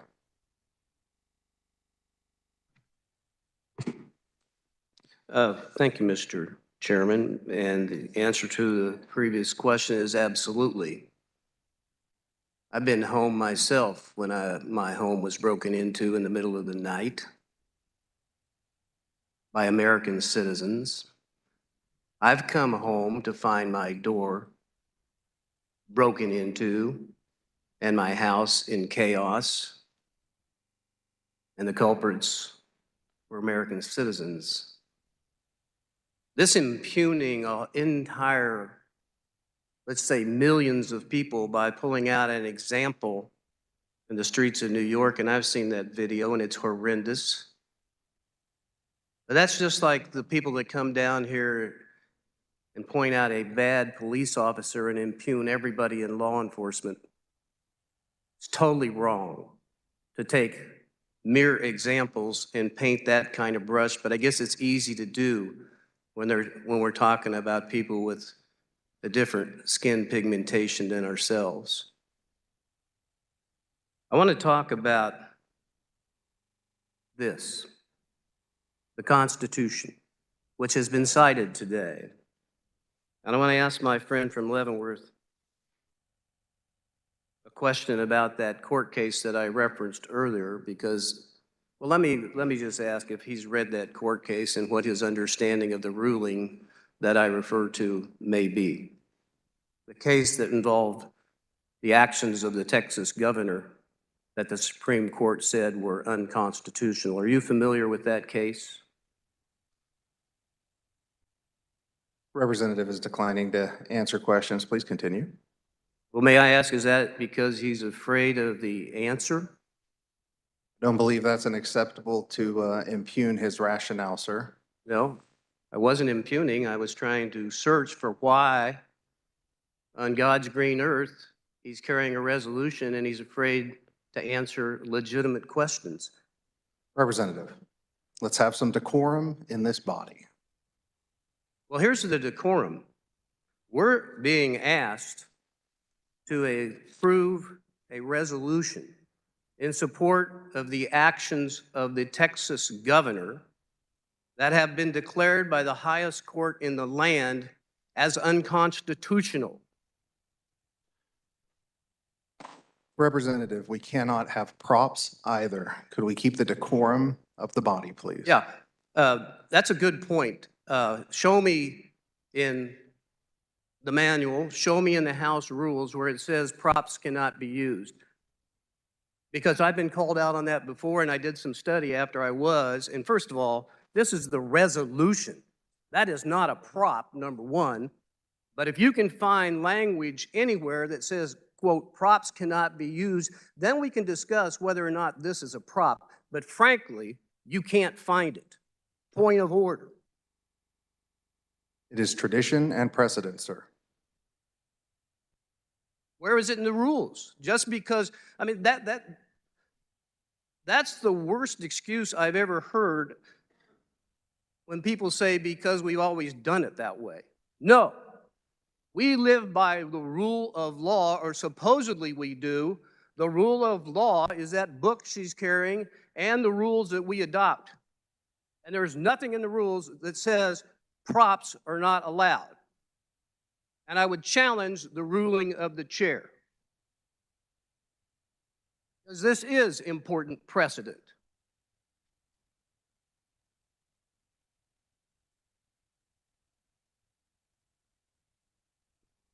The body will be at ease for a moment.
The House will come back into order. The Rules Chair will make her ruling. Thank you, Mr. Speaker, Mr. Committee Member, Leader, Chair. So after a robust discussion, the committee has come to some thoughts and decisions, and it was unanimous. And what the thought is that the item itself, for instance, a bill, is not necessarily a prop, but it may be used as a prop. So what the decision was more about is an item that is used to display, an item that is used as a prop is a prop. And in this case, the item was used, even though a bill in and of itself, if we were standing here talking, it might not be a prop, the bill itself. But if it is held up and displayed and used as a prop, then it's a prop. Now, and the other piece was the committee also unanimously felt that our rules do, because we have with custom usage and precedent, we have said we don't use props at the well. Then that's in our House Rule 2312. It's also in Mason's. It gives us a list of how we decide if things can be used or not, and custom usage and precedent in a rule is acceptable. So we're not using props. That's settled. The second piece was, is a bill a prop? Not necessarily. The difference is how it is used. Is it displayed as a prop? Then it is a prop. And so in this case, we agree with the ruling of the chairman.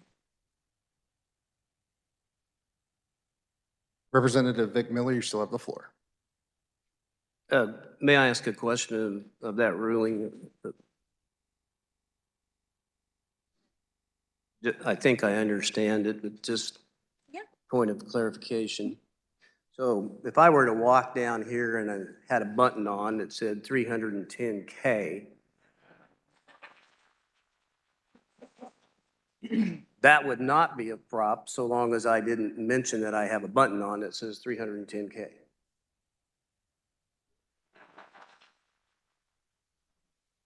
Did I use it as a prop? That's the question. How is it used? It's not, it's did I call attention to it? What did I do with it? Did I hold it up? That's what the question is how it's used. So what if I said, and I pointed to the pin and said, I have a very misleading fact that I'm wearing on my lapel that indicates 310,000 people who won't pay any taxes, paid taxes, when in fact 250,000 of them already don't pay taxes. Would that be a prop? If I pointed to something that was like that, maybe it would be a prop. Right now, there's 30,000 Kansans that don't pay income tax. Representative, let's get back on the resolution. I believe we have a ruling from the chair. We'll move on. I love this place.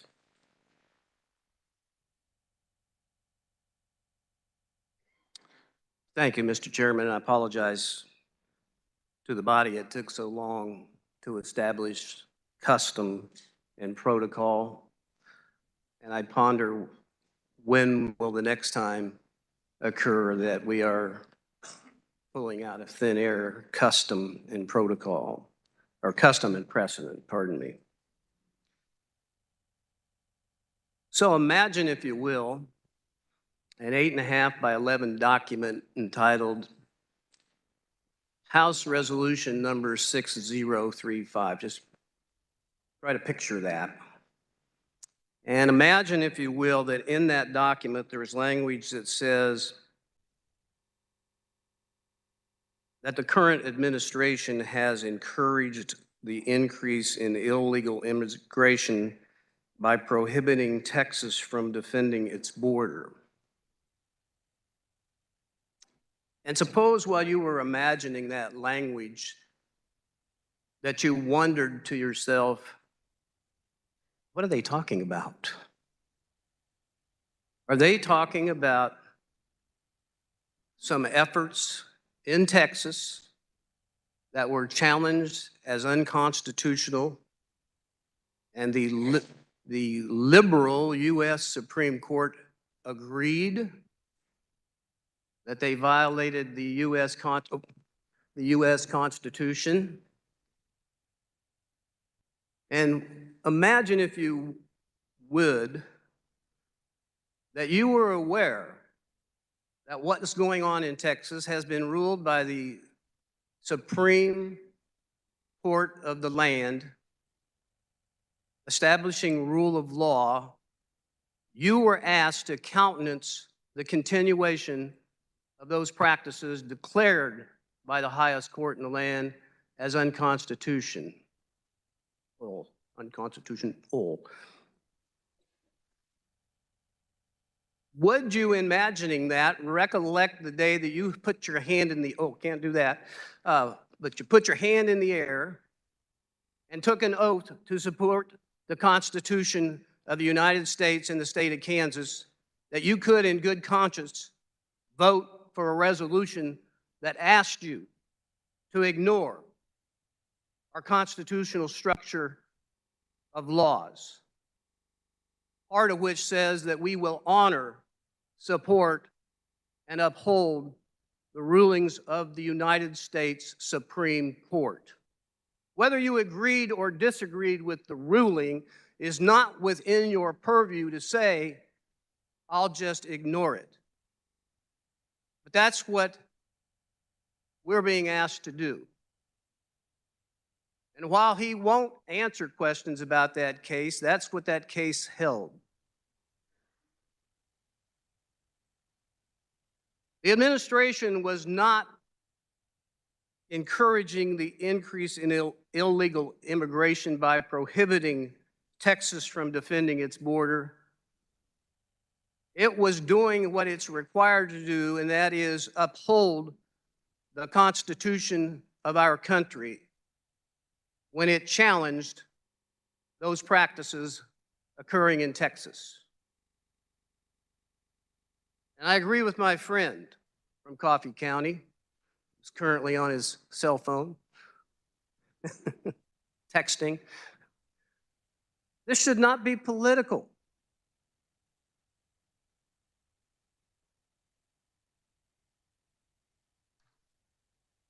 But it's been made that way in the most horrific set of circumstances I could create.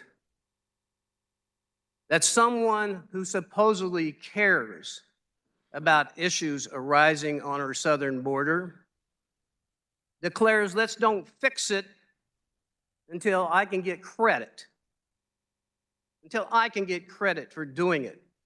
It's not such a big problem that we need to take care of it now, because the wrong person who attempts to take care of it and agrees to take care of it might get the credit. Have we reached such a low point in politics and things being political that that's where we're at? That we brag. We brag about being the one responsible for preventing real progress on real issues. And unless you haven't looked at the bipartisan agreement that's been reached in the United States Senate on addressing this problem, it includes, the agreement includes these provisions: building a border wall. You got a problem with that? Imagine some people do, but that's what's in it.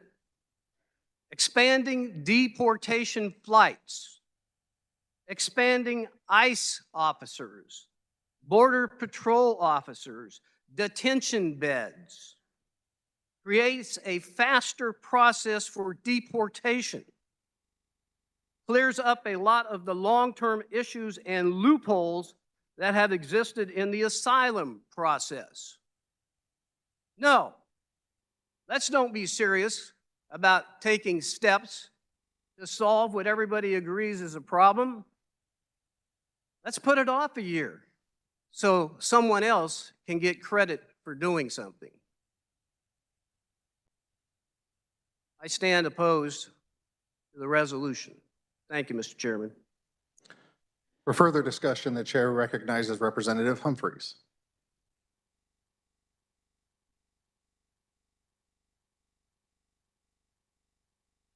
Thank you, Mr. Chair.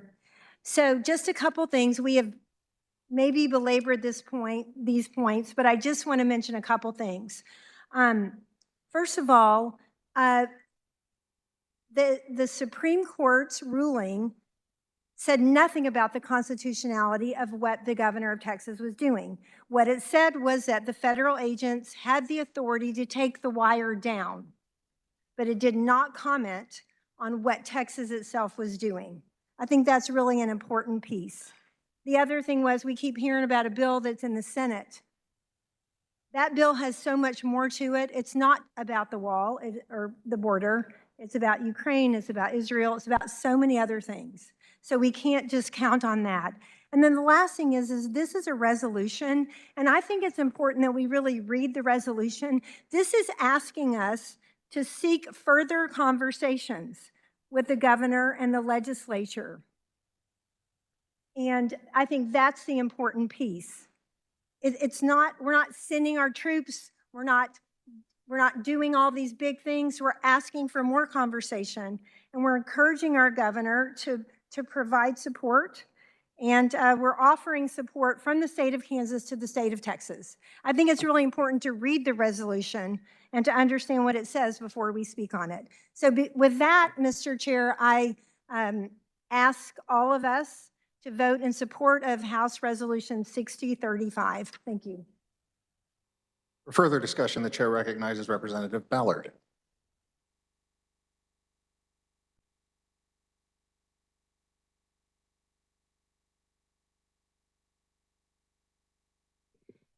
Thank you, Mr. Chair.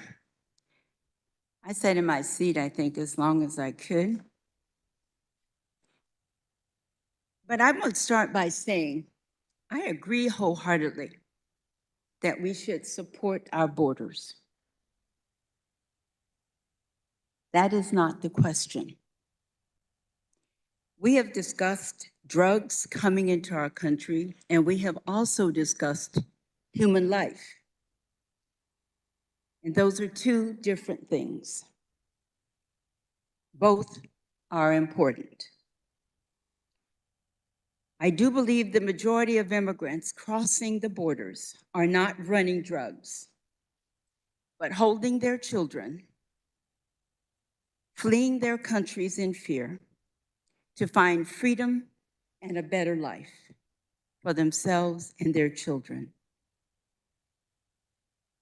Is it right to load unsuspecting human beings on buses and send them to another state and deposit them there because they are not wanted in your state?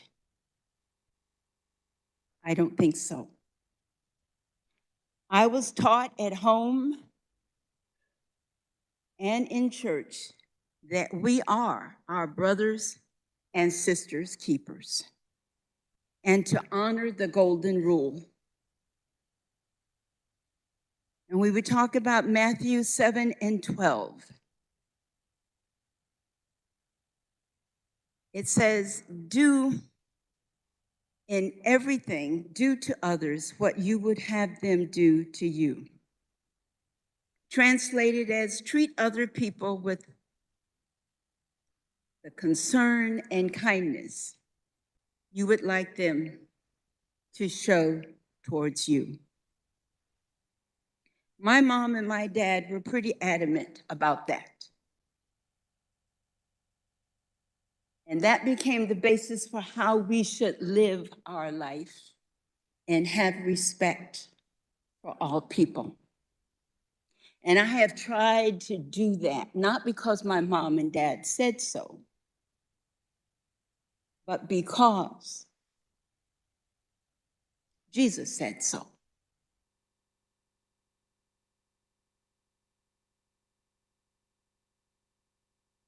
Again, I will say, I believe in securing our borders, but I also believe human life is just as important. I'm opposed to HR 6035. Thank you, Mr. Chairman. Is there further discussion? Seeing none, Representative Proctor, you may close.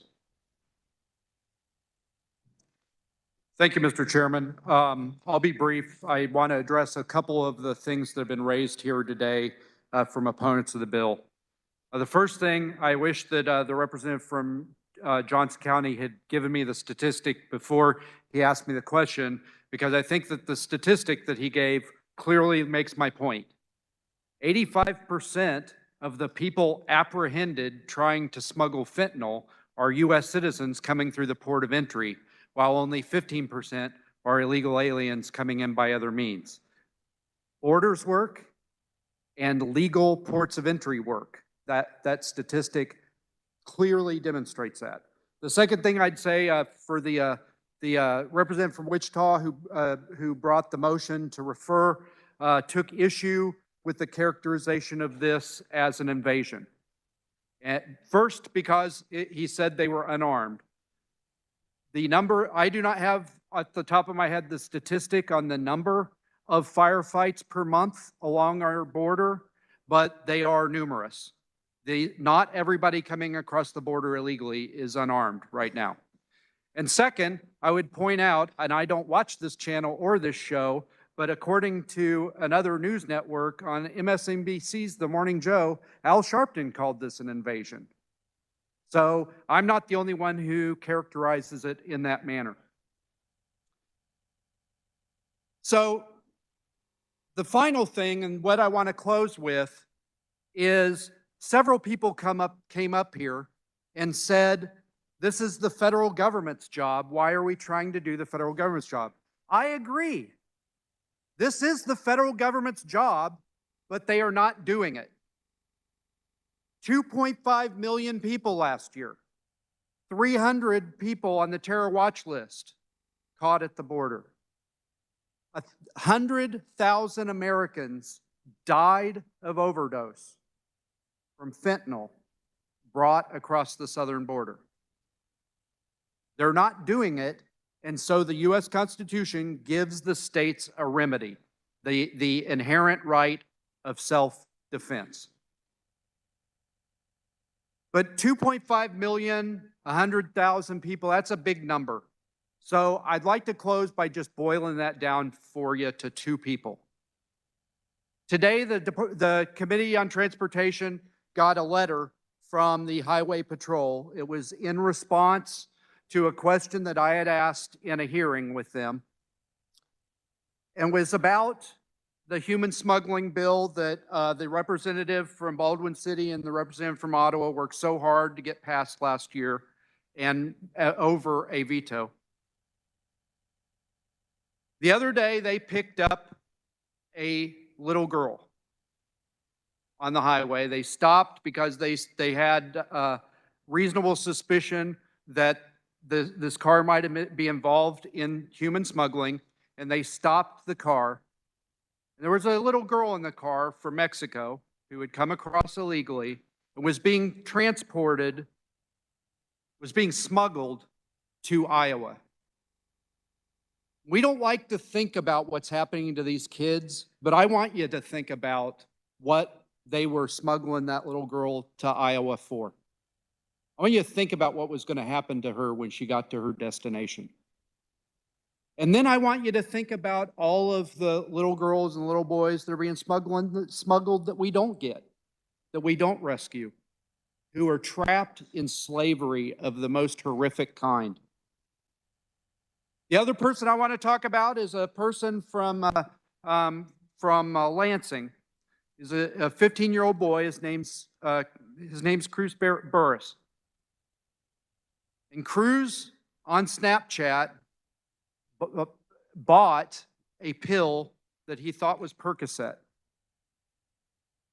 And the drug dealer came to his house at 2 in the morning. He gave the drug dealer a few bucks, and the drug dealer gave him the pill. And then he wanted to share his experiment in drugs with his friends, so he got on FaceTime with his friends and took the pill, and his friends watched him die on FaceTime. And they were so afraid that they'd get in trouble because they're kids or teenagers that they tried to text his sister, but they didn't call his parents. And so his parents found him dead in his bedroom the next day. I encourage all of you to watch the testimony that we just had in the Corrections and Juvenile Justice Committee on a bill to expand the Good Samaritan law, and listen to the stories of parents from my district and parents from all across the state who've lost kids, have lost brothers, have lost loved ones to this crisis, this invasion at our southern border.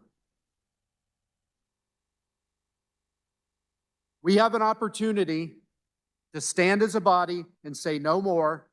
We are going to support Texas in their effort, their sovereign right to defend their southern border when the federal government won't, and urge our governor to provide whatever support up to and including law enforcement or the Kansas National Guard to support his efforts to protect Kansans, not just Texans, to protect Kansans.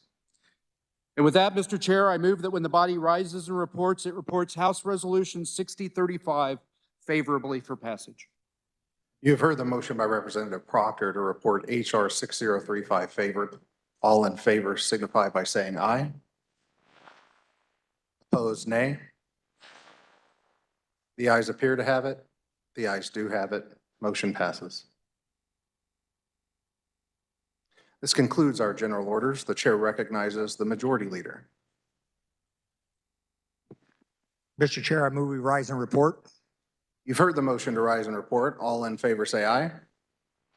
Opposed, no. The motion passes.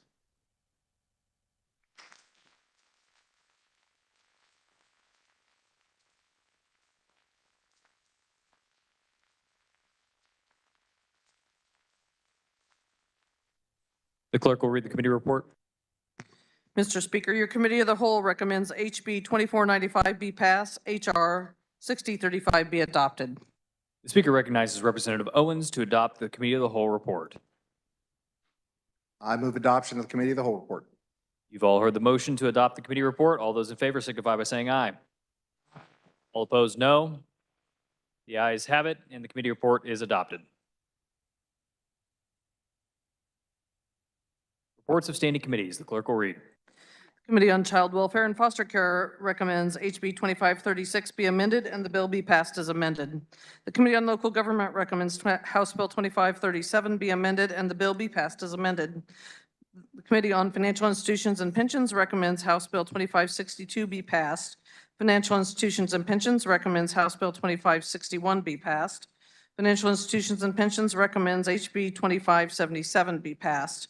Committee on Financial Institutions and Pensions recommends House Bill 2101 be amended and the bill be passed as amended. The Committee on Insurance recommends House Bill 2478 be passed. The Committee on Transportation recommends House Bill 2481 be amended and the bill be passed as amended. The Committee on Transportation recommends House Bill 2500 be passed. The Committee on Transportation recommends House Bill 2507 be passed. The Committee on Transportation recommends House Bill 2498 be passed.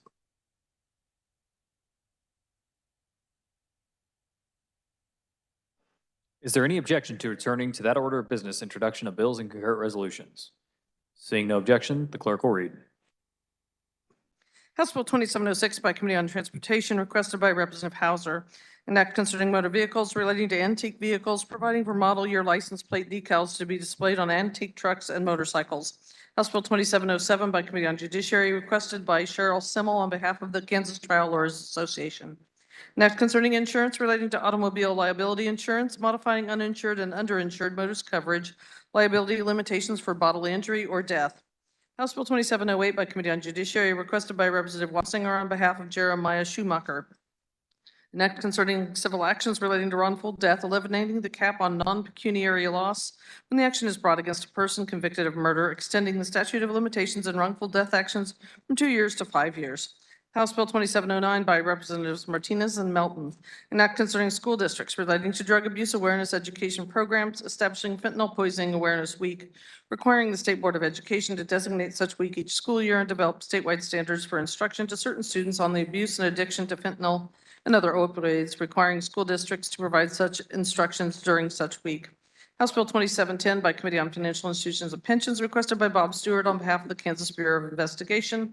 Next, concerning money transmission, imposing an excise tax on each transaction by a money transmitter by wire, establishing an income tax credit for excise taxes paid, allowing the state bank commissioner to assess penalties for the non-payment of such excise tax, providing the distribution of such excise tax and penalty monies, establishing the criminal litigation fund, wire transfer fee fund, and prosecutor and law enforcement grant fund, creating a misdemeanor crime of unlawful transmission of a wire transfer, and providing criminal justice penalties therefore.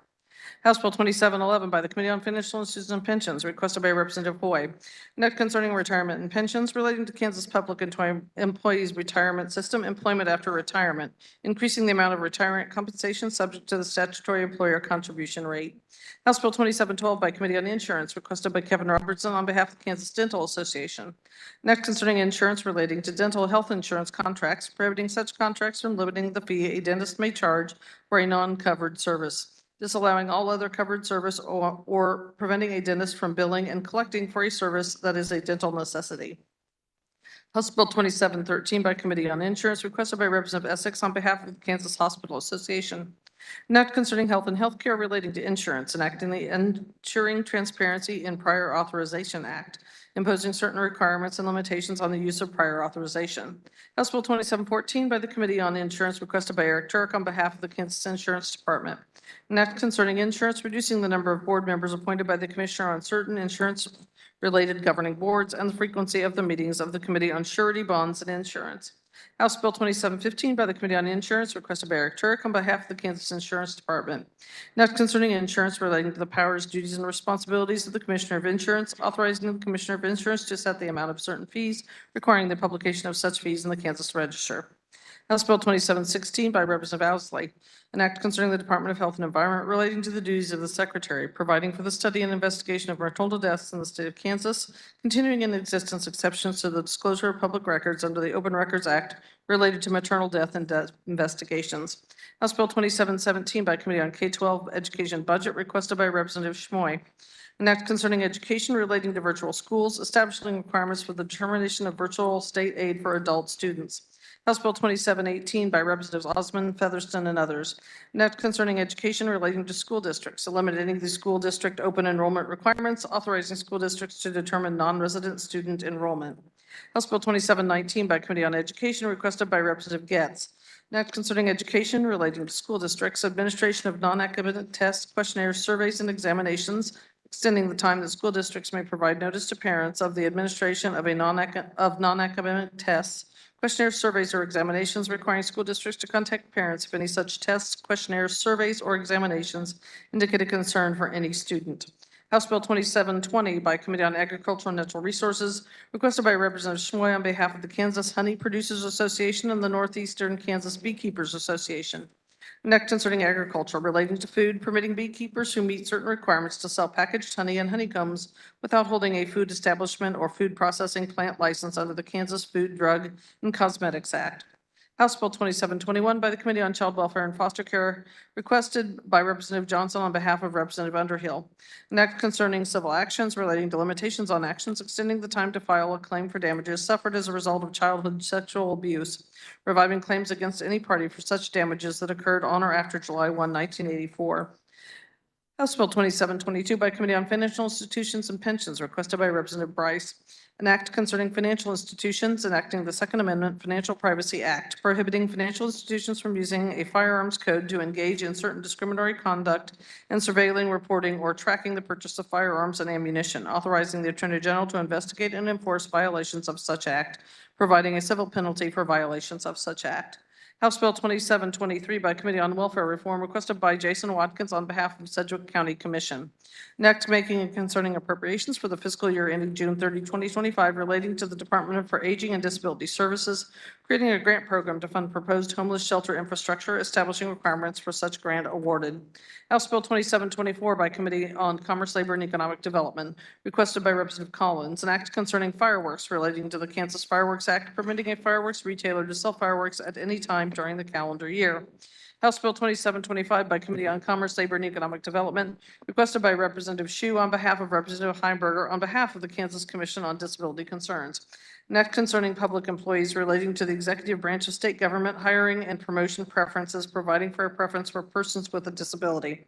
House Bill 2726 by Committee on K-12 Education Budget, requested by Representative Poskin. Next, concerning education relating to school districts, requiring school districts to provide timely implementation of an individualized education program and advanced enrollment for certain children who are new to such school district. House Bill 2727 by Committee on K-12 Education Budget, requested by Representative McDonald on behalf of Honor Moon. An act concerning education requiring public schools and public post-secondary educational institutions to make menstrual products available at no cost to students, establishing a state grant program to reimburse schools and institutions for such costs. Are there announcements? Speaker recognizes Representative Stocksdale.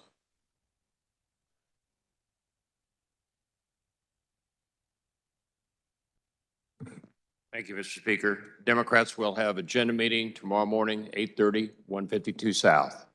Thank you. Speaker recognizes Representative Riley.